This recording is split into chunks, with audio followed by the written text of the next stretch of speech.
আজি যেহেতু ৰেলী কৰিছিলে শ্ৰমিকসকলে তেতিয়া এটা শ্লোগান শুনিছিলোঁ মই যে শিশু শ্ৰমিক বন্ধ কৰক।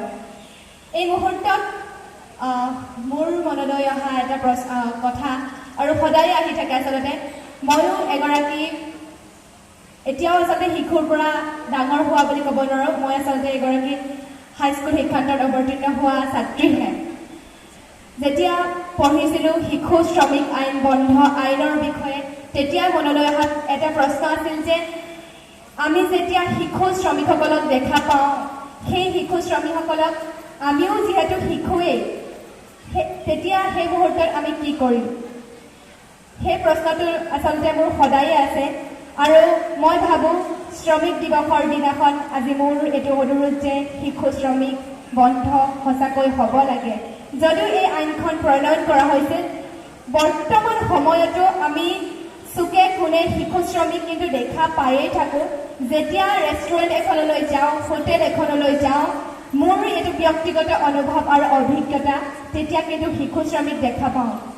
সেই মুহূৰ্তত মোৰ প্ৰশ্ন হয় যে মই নিজে কি কৰিম সেই মুহূৰ্তটোত। যিহেতু আমি জানো যে শিশু শ্ৰমিক নিষিদ্ধ আইন প্ৰণয়ন ইতিমধ্যে কৰা হৈছে কিন্তু তথাপিতো শিশু শ্ৰমিকৰ সংখ্যা কিছু কিছু ঠাইত এতিয়াও কিন্তু কমা নাই।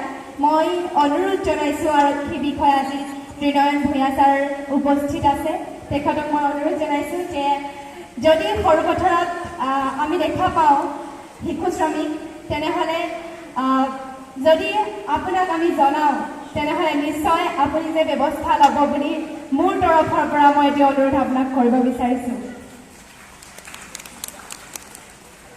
ধন্যবাদ জনাইছোঁ।